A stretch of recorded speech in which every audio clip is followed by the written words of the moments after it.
Hi Bharathi. Hello Akka, how are you? Good, thanks. How are you? Very good Akka. Happy to see you this morning, this early morning, this temple. Yes, it's very nice to come to temple in the early morning hours, and that too for Minto temple. If you have time, you would like to talk about your Kailash Yatra. Can we sit and talk for some times, please?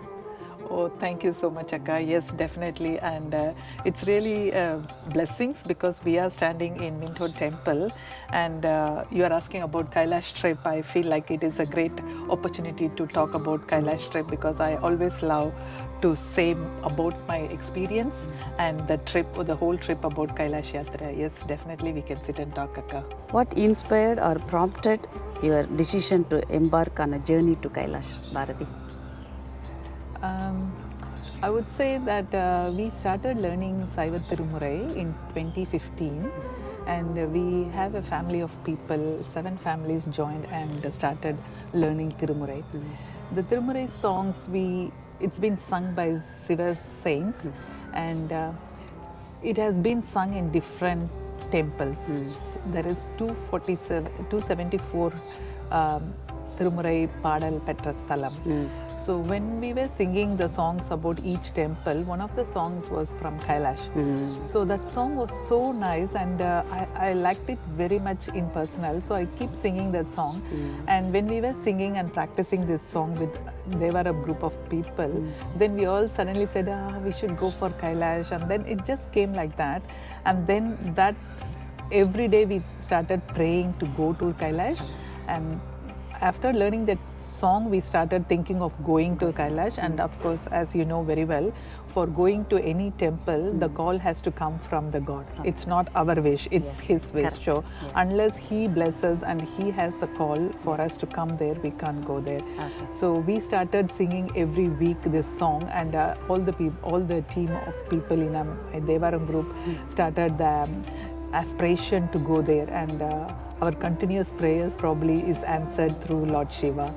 And our team leader for Devaram class is Giri Anna, and his cousin Mr. Shivash Subramaniam from India, he organizes Kailash trip, and we call him as Guruji, and he is the one who is instrumental for our Kailash trip. And one fine morning he gave a call to Giriana and said, we are going to Kailash, would you people would be interested? And then we all got excited. We felt that it is a true blessing, and we said, and a few of the people could be able to go, and we all said yes. So that's how it started. First we started learning Devaram, the song of about Kailash, and that motivates and inspired me to go and see that. Has anyone in your family previously undertaken pilgrimage to Kailash? No, Akka, none of our family members have gone to Kailash. Not in my family as well as in my husband Renga's family. No one has gone to Kailash.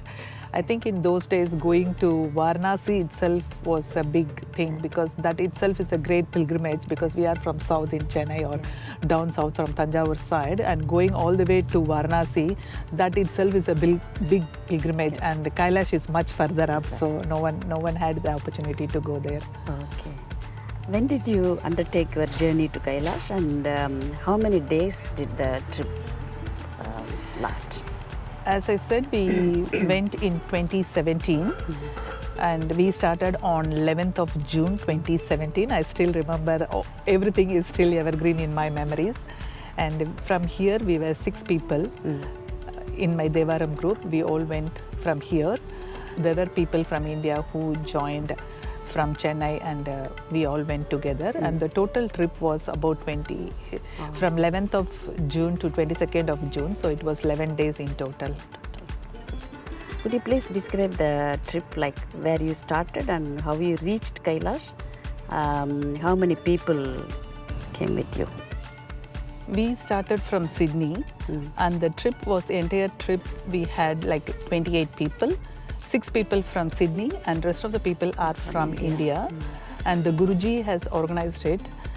So people from India, they started from Chennai and they came to Nepal, Kathmandu, and we from Sydney, 6 people went to Kathmandu. So Kathmandu is the first place where we landed. From there, we took a small flight to Nepal Kanj. Nepalganj is the northern part of Nepal. And from there, we have to take another small flight, which is about like 20-seater. It's very small flight. So from there, we went to Semikot. The place is called Semikot. From there, it's a deep valley we have to cross and go to other part that is a border of Tibet and China border. So that place is called Hilsa. So for that, we can't take any flight. So it's a steep, the altitude is high as well as it's a valley. So we have to go in a helicopter. Okay. So that was the helicopter trip. And then again, we have to drive by a bus or a van. Okay. So the point where we landed in a helicopter is called Hilsa. It's very, very small. It's a very, very small place. And from Hilsa, we drive up to Takalkot, and that's a base area. That's like a base camp, you could say. That is about 13,000 foot altitude. And then from there we go to Manasarovar, and then the trip starts from there. The place starts from there. So from Manasarovar we have to go to Darshan. Okay. And that's again about 15,500 feet. And then from there we have to go to that. The Manasarovar is the south face of Kailash, and then we have to go to Darshan, and Darshan to Dirapuk. Okay. Dirapuk to Dolma Pass, that is the highest point in altitude. It's 18,000 foot in above sea level. And then back again to Zugalpuk, and then back. So it is altogether to go around, it was 11 days in total. Okay. Okay.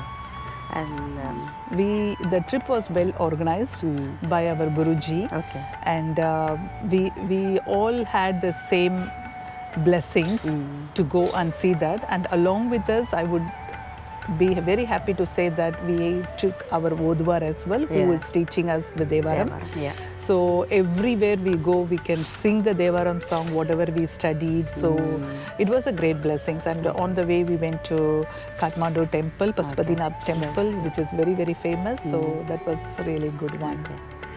At what point during your journey could you first see Mount Kailash, and what were your emotions upon reaching the spot?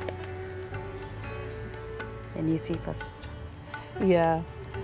From Takalkot, we have to drive to Manasarovar. Manasarovar is a big, big lake, which you might have heard. Yeah. So that spot we went, that was 15,000 feet in altitude.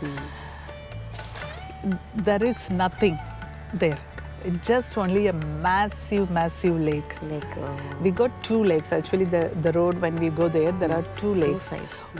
One side is called Manasarovar Lake, which is the Divine's Blessings Lakes. The other one is called Rakshasa Lake. Okay. So we got both on either side. And because of the altitude, it was so freezing. It was so cold. And when we went there, on either side of the road, there is nothing. So we can see some kind of mountain, but not the real Mount Kailash, but the other mountains, and then the lake, and there is nothing else on that. Okay. So when we went there, we stood there, and from that point we can see the first view of Mount Kailash, that is called the south face of Mount Kailash. So when you close your eyes, you can see Mount Kailash as well as the lake. And we went a group of 28 people, and there were other group of tourists were there, and there were a lot of priests and yogis and sadhus. So many people were there in that time, and I could hear some of the priests were chanting Vedas, and some of the people were singing Tirumurai. Yeah. Everything was hearing in my ears. And my eyes were closed, and I can see the Kailash as well as the lake. Yeah. And I felt that so it is, divine. it's not in earth, it's something in heaven. The sound of Vedas, the sound of Tirumurai, the lake view and the Kailash, it was just, there is no word to say, I would say. Still I can feel it, and even if I feel I can get this goosebumps on this. It's so much of Very blessings. nice. And what does Parikrama signify in the context of the pilgrimage of Kailash? The word Parikrama is like going in clockwise in a shrine or around a deity. So that ritual is in Hinduism, in Buddhism, even in Sikhism, and I think even in Jain, they follow that going around. Going around is called Parikrama. Here in Kailash Yatra, when we say Parikrama, it is going around Mount Kailash.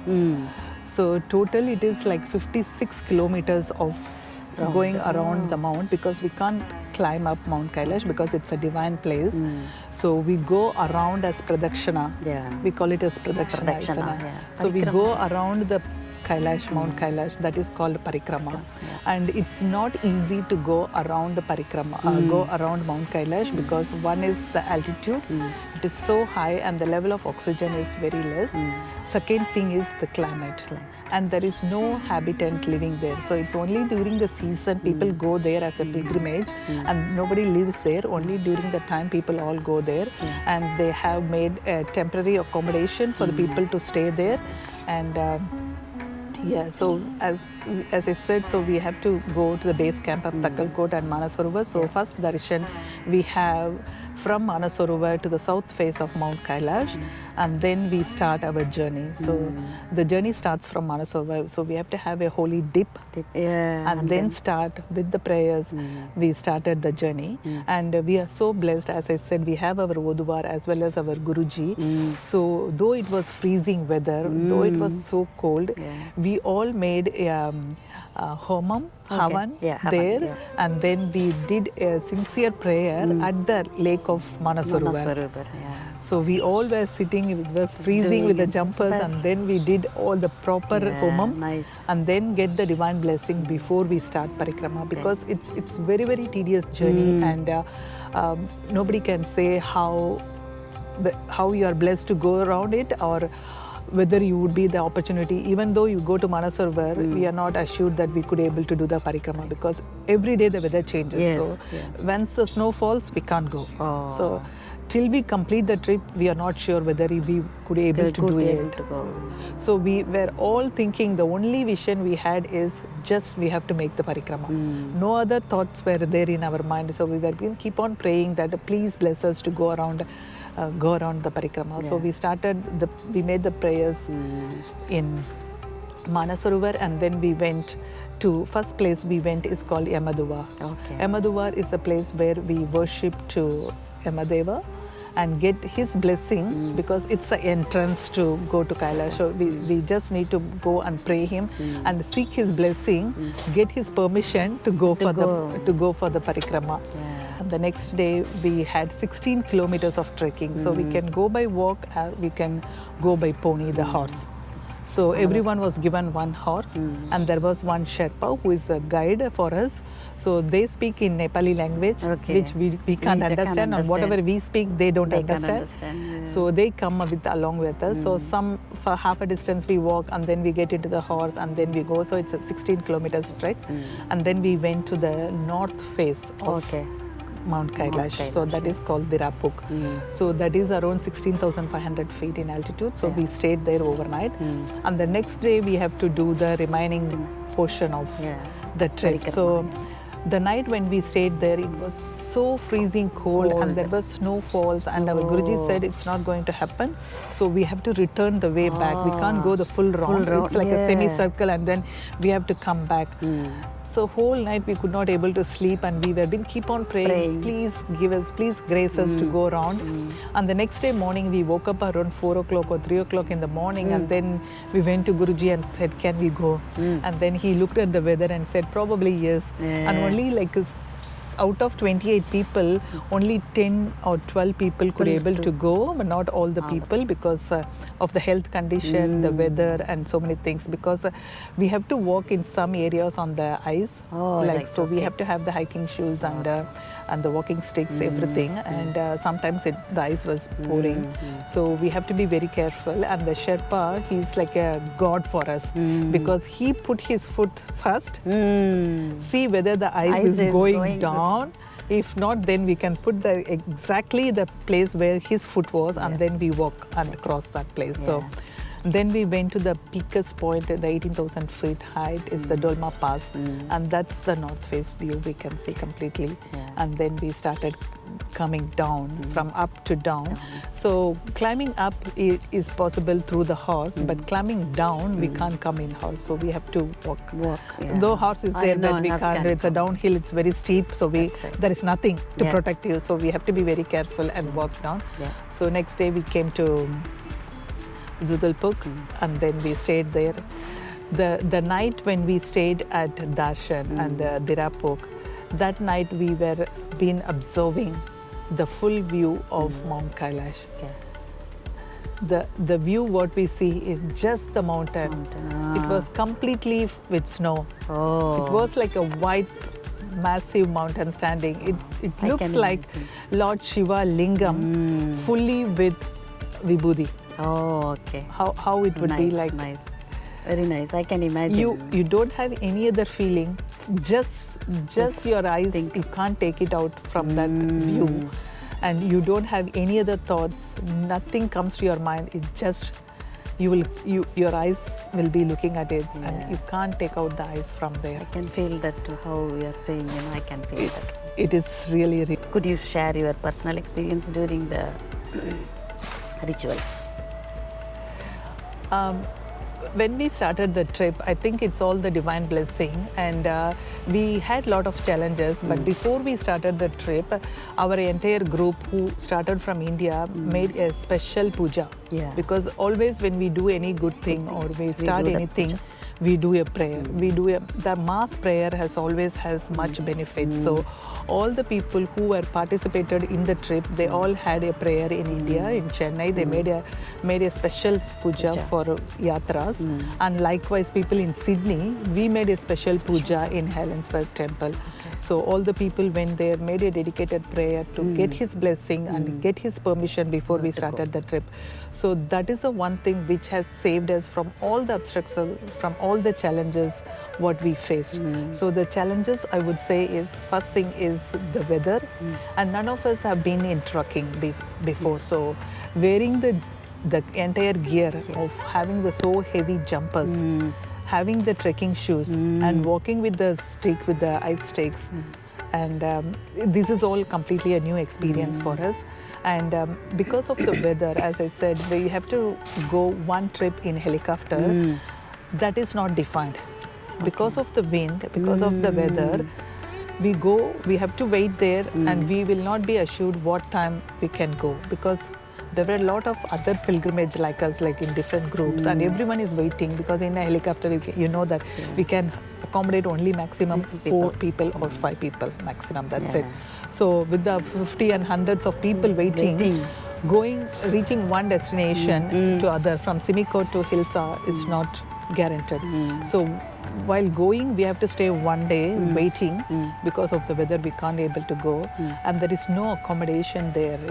As I said, there is some temporary accommodations being arranged, and every place is full because a lot of people are there. So we could able to manage. There are a lot of Nepalese who had the houses built, and they welcome all the pilgrimage to stay in. It's like a homestay. They provide a quilt because of the weather, so they provide a quilt, and then they make a proper food for us. So that's all. We don't know the people. They all come and help us. So that's so kind of them. And that's the challenge we had. Going in the helicopter was biggest challenge because of the weather. Second thing is whether we could able to do the Parikrama. And the third thing is the health condition. Even though we are healthy, even though whatever the health condition we have very good health, still when we go in a high altitude, the oxygen level is very less. So every day we would be tested for oxygen level. If the oxygen level is less, they would not allow me to go further next destination. So the biggest prayer is, yes, we should have a good oxygen. So that's right. That is one of the things. And every night we used to sing Devaram songs. So that helped us to overcome the challenges. And the walking on the ice is another challenge. When I put the first step, it was going in, and I get so scared to put the next step. And as I said, the God is Sherpa. So he took us every single step to cross that. The thing I mentioned is about the challenges is every day is a challenge. Because none of us have been to trekking, and the exposure to that kind of weather. Those two things are completely different. we have to get practice. So we started practicing, all our members, team members started practicing pranayama. And going in horse, initially we thought it should be easy one, but as you feel, you would have the complete body pain because the horse jumping, going up and down in the hill. Okay. So we get a lot of body pain. And to maintain our oxygen level and things like that, we have to take a tablet because of having the altitude sickness, not having the altitude sickness. So that tablet sometimes causes diarrhea for few people, sometimes causes headache. I got severe headache. Okay. So many things is a personal experience and the challenge. Everyone would have a different experience, and everyone would definitely have a different experience on seeing Mount Kailash. So it's not about the challenges, it's more about the blessings what we have it. And at the end of the day, we could able to complete the trip. That is more important than rest of everything. So lot of things we experience. That's all a personal experience, and I would say that it is life-defining personal experience. Okay. I'm not sure whether I would be blessed to go for a second trip, but the first trip is really a defining moment and life-turning experience in my life. Very good. Nice to hear that. And what advice would you give to individuals who aspire to undertake a journey to Mount Kailash? I'm not sure whether I would be a good person to give advice, but I can share my experience. First and foremost is the prayers, the blessings. We need to get His grace, His permission and His blessings. So prayers, prayers, prayers. Keep on your concentration, your thoughts, everything is only with Lord Shiva, nothing else. Because before we started the trip, few people used to give advice or a comment or something. It's a bit scary as well. They say we have written all the wills and things. We are not sure whether we will be coming back. So many other things. And when we went in Manas Sarovar, people said that some incident has happened and the body is coming, so we can't go there. Like many things can happen. Landslide, snowfall, anything can happen. And the people, sometimes people tend to scare. So our focus should be just trust on God, always trust on God. The belief, the prayers in God is very, very important. That is for your mental thing. And for the personal thing, definitely I would recommend to go for a continuous walking, because walking is the biggest thing. We all practice going for a 5 kilometers, 10 kilometers walk. And second thing is breathing exercise. So concentration, prayers, breathing exercise. Keep physically and mentally prepared for any challenges. It is all the divine grace that would take you and come back again.